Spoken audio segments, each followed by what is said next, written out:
on. I'm going to put glasses on. Yeah. Hopefully that won't be too messy, but okay. So, yeah. All right. No blurbs. No. So- You've got one piece of hair. It's kind of pushed over on the other side. Yes. Okay. It was kind of touched on your glasses, Yeah. but it looks good now. It looks normal. Okay. All right. So first off, just say your full name for us and spell it. Lydia Spottswood, Lydia Spottswood. All right. So just give us the Cliff Notes version of your background and why you are running for mayor. Wow, that's a pretty long story. Let's see. My background is in healthcare. I put myself through nursing school and found myself leading operating rooms both at University of Virginia and then at Children's Hospital National Medical Center. It's where I met my husband, who was doing a fellowship in pediatric cardiac anesthesia, and his Army career, he was in the Army at the time, took us to Germany for 3 years, where he was posted with the Army Medical Corps in the 3rd Infantry Division at a military hospital there. We had our first baby there, and then after 3 years, we returned to the United States. While we were there, I led an organization called the U.S. Army Medical Auxiliary, and we were volunteers who worked to provide support to families in military hospitals throughout Europe. And that was a really wonderful experience for me. I'm the eldest of 5 children, and I'm 3rd generation Union family, and I'm both the wife and the daughter of veterans, so military features pretty largely in my background. So in 1990, my alderman asked me to run for city council. He was ready to retire, and not sure why he picked me out of the crowd, but he asked me to do it, and I ended up running alone. There were no opponents. And then something began to dawn on me, and that is that while I've been very busy in community service in not-for-profit organizations, I found that when you're working in government, you would have the opportunity to do things at scale. So if you have an idea that you think would be helpful, you can really impact a lot more people in positive ways. And so that became a real inspiration to me to do things like getting water slides in our public pools and creating a soccer complex for the city. We didn't have one before. But also I was given the opportunity to lead on negotiations in our marina and get the marina up and going with an operator. I worked on the business park of Kenosha with a wonderful team of people putting that together. And I ultimately led the creation of a community health center here in the city of Kenosha. And it's amazing me to think that decades later it's still up and running and seeing in the neighborhood of this, I think there are about 50,000 patient contacts a year now. So it's pretty amazing. So from there, I ran for Congress a couple of times. My mayor, cheering me on to do that. But that was the period of Newt Gingrich and the Republican approach to governing and campaigns was very dark. I was hoping we could get the district back into Democratic Party hands, but we didn't succeed. From there, I went back into my natural place that I love, is community service. And I was doing that for a number of years, and then in 2016, Mayor Antramian came back to office, and he asked me if I would come on board with him in a number of appointments. So today that's what I'm doing.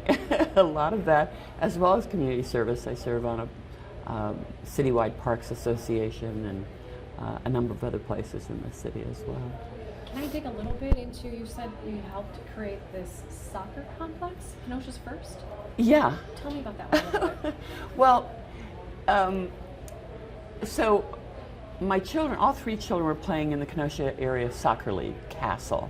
And so I was on the City Parks Commission, and the Castle board came to me, other members, and said, we have a real problem. We have children who would like to play soccer. We have many coaches willing to help them play soccer, but we don't have enough fields. Well, I knew this firsthand because I was driving to all kinds of places just to get my kids to practices, and many of their games were being played up in Racine. So I went to my parks director and said, do we have an app? Can we find land? Can we put this together? Sorry, I'm hoarse all the time now. And he said that in Anderson Park, there was land that was planned eventually to be a 9-hole golf course. So I said, well, work up some numbers and I'll test the waters to see, what people feel. It sailed through the city council. And for me, the power of that experience was, one, I can make a difference, and I can make a difference to a lot of families, not just going back and forth, but that at a different level entirely. We had many children in our inner city whose families were not able to drive them to Racine. They couldn't get to practices, things like that. So we were able to get more children playing soccer, finally. And soccer is really inexpensive. It's shoes and shin guards, and we have many wonderful organizations and businesses that sponsor their T-shirts. So that turned out to be a real win for children. And then the city council sort of outdid itself and said, well, let's add bus passes to families that are, living below the poverty level to make that possible. So when I look at that soccer complex, it's so joyful, to know this was making a difference. So yeah, that's the kind of thing that for me is really joyful. And it comes about because you're listening to people. You're embedded in the community, you're part of the fabric of your community. And now people will come to you in a different way saying, what if we sliced the bread? And so for me that was really powerful, and it really inspired me to believe that as somebody in government, I could make a really positive impact on people's lives. Is that back when you were part of the Common Council? Right. Do you know what year approximately that would have been-ish? I want to say maybe 93 to 95, somewhere in there. It could have been earlier because I'm trying to remember who was on the council. Is it still here at the complex? Oh yeah, it's in the southwest corner of Anderson Park. It's I think it's directly south of Trumper High School. Okay. So when you're on the south side of that building and you look out, you're seeing the soccer complex. I'm just thinking of things that people may point to and remember, and Yeah. that you were the first to bring the first soccer complex to the city of Kenosha. Yeah, I mean, were a lot. the castle came to me, my board that I sat on. I went to our parks director, and what I found, we have a lot of interesting stereotypes out there, and one of them is the stereotype of government bureaucrats who don't care, right? They go through the motions, but they don't care. And what I found in our parks director was a really passionate guy who wanted our whole city to just delight in our park system. So, I think it was Providence. I was sitting on one board, I was sitting on another commission, and those two things intersected when, he was more than ready to go. And when I shopped it, because I had to bring the price tag to everybody on council, they jumped on board. So, because a lot of fathers serve on the city council and they have kids playing soccer. So.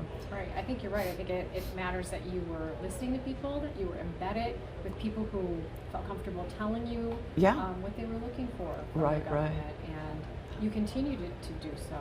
So tell me now, obviously you've been really embedded with the community and during your campaign these last many months. I'm sure you've heard people over and over come to you with concerns about their community.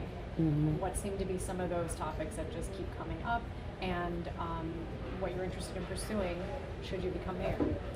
So they're basically 4 big areas, but they encompass a lot within each one. Public safety has become a very big concern, but it's got a broader definition than I think traditionally we think about.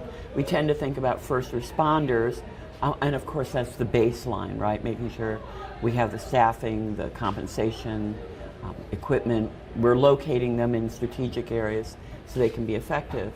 But I've been discovering more and more that most people think of public safety in a much broader way. For example, east of Green Bay Road, what has been slowly developing is a healthcare desert, where more and more providers are moving out to where the large hospitals are, and we have fewer and fewer doctor offices.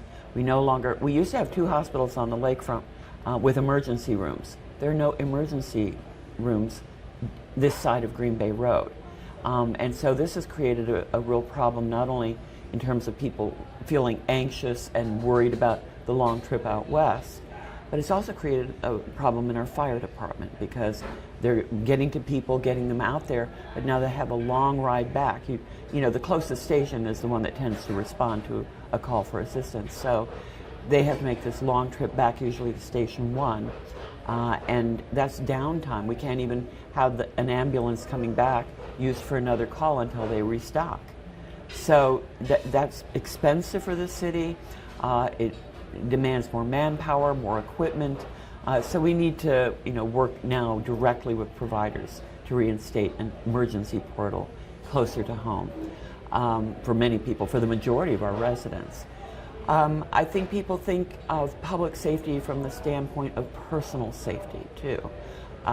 More and more we're beginning to understand some of the factors that contributed to the rioting we saw in 2020. And one of those is bonds of trust that had fallen apart, particularly within our minority communities.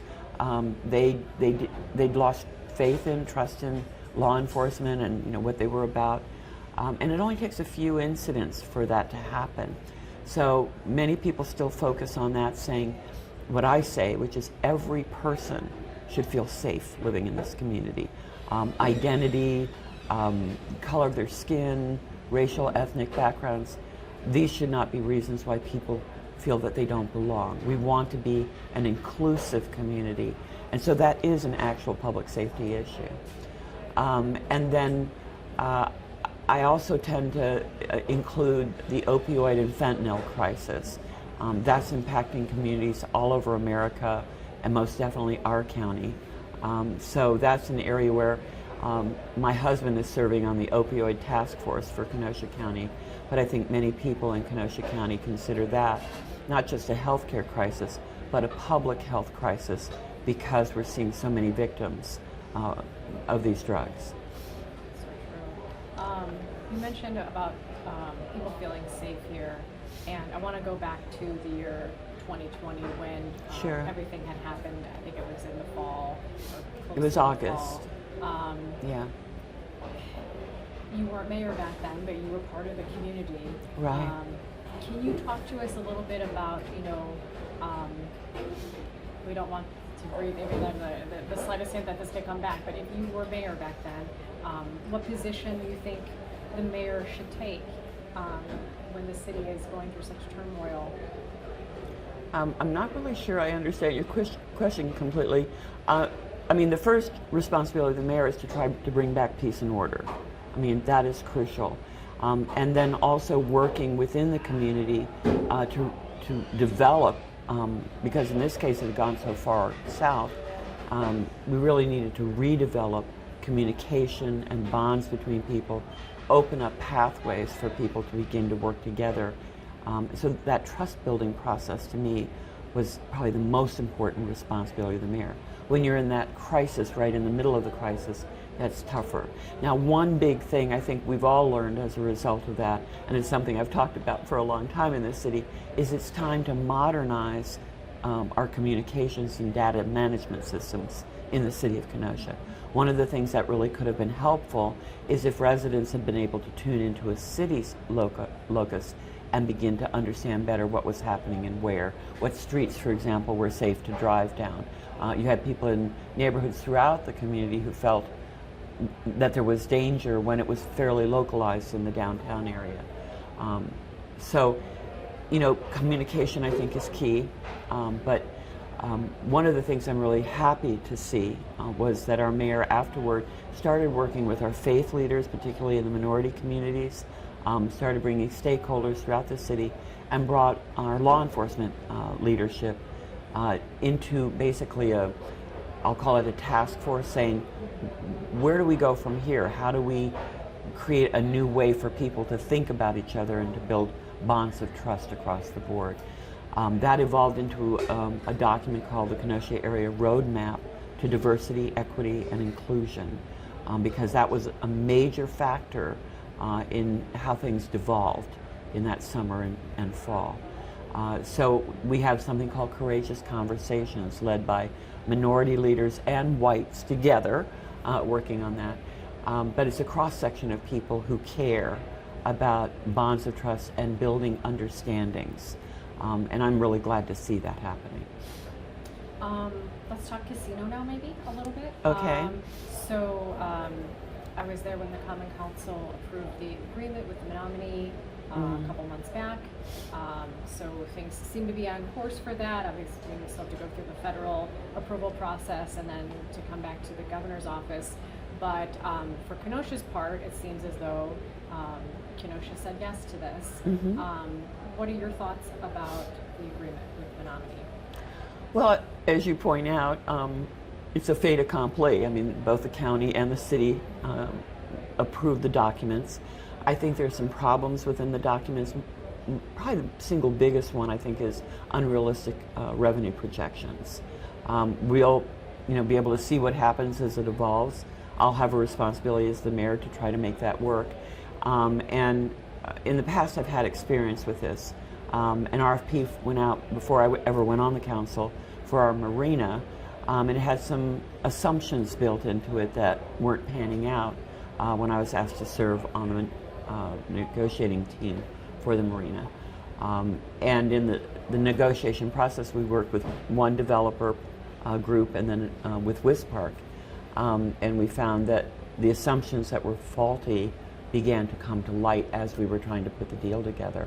Eventually, we changed the structure of what we were doing. And one of the delightful things is that we have Wolf and Butyl Park now, which had been, empty space but not dedicated parkland. And the city moved forward with building out the marina improvements on taxpayer dollars. It had been hoped the private sector would do that, but we just began to realize there was no way to get that to happen.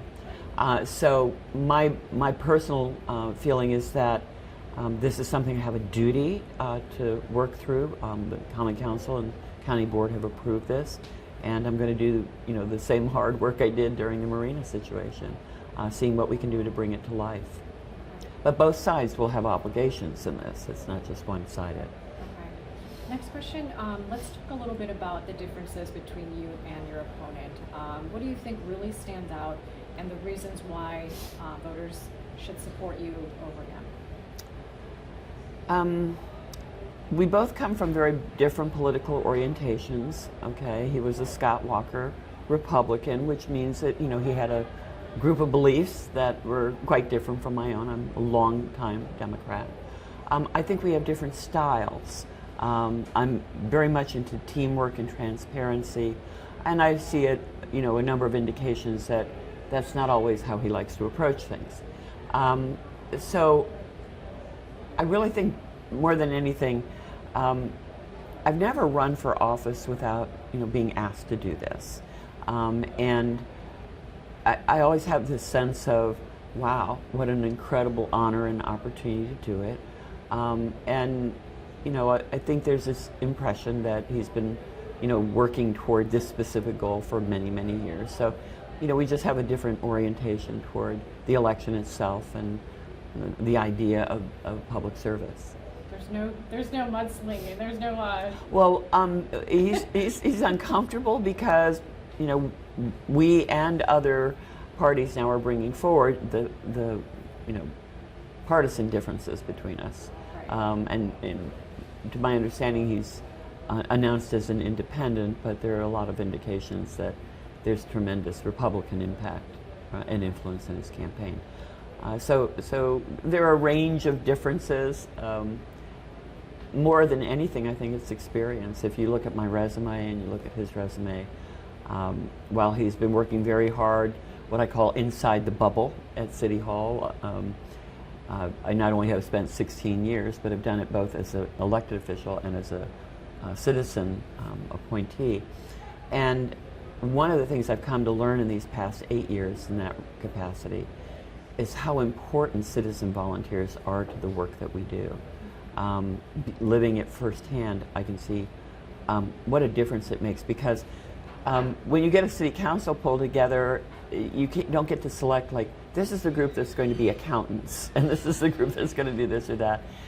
these various commissions and boards that we have, you can actually import people into the governing process with specific experience and expertise. So to me, that's pretty important. So yeah, we're getting into sort of the final stage now, and a lot of people have been confused about where he stands on labor issues.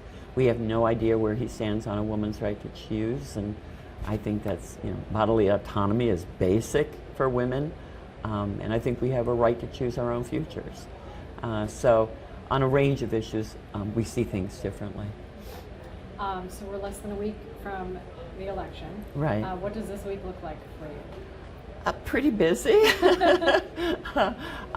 We're still doing doors, which is going to be easier now than it's been earlier this week, and just a lot of activities and events going on. So I think I'm really looking forward to Easter. We're going to go down and have a wonderful dinner with our kids who are in Chicago. So looking forward to that.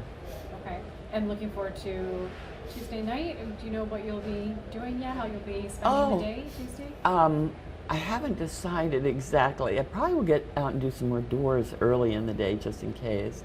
But I'm really looking forward to gathering with friends and folks from around the community at the Stella. And that's very special to my heart. I led the approval process for our historic preservation ordinance, and that building faced the wrecking ball for years and years, but the ordinance that we adopted gave citizens more power to stop that from happening, and so that eventually occurred. I mean, it was this close to going away, and today it's this beautiful hotel and ballroom space and event space, so it has a lot of personal meaning for me. Did you see the duckling story at the Stella? We did the duckling story last summer when the ducklings were born up on the rooftop.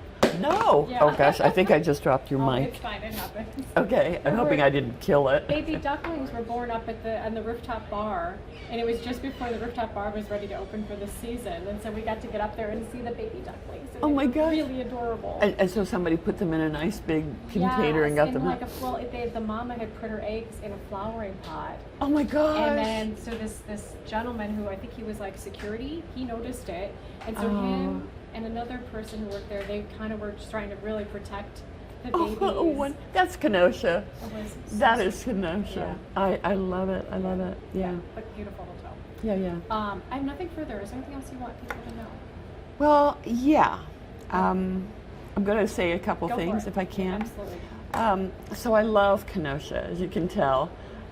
It's been a real privilege to live, work here, raise our family here over nearly 40 years. And I think the people of Kenosha deserve a mayor who will stand up for them. And whether it's access to affordable housing, affordable quality health care, economic development that's focused on family supporting jobs, quality of life, and public safety. All of our children, I think, deserve to grow up in a community that's welcoming, inclusive, and sustainable. So that'll be my focus if I'm given the opportunity to serve. And I want to ask viewers, if they live here in the city, for their vote. I'd love to have their vote. And I just want to thank the people of our city for all they're doing every day to make our community a special place to call home.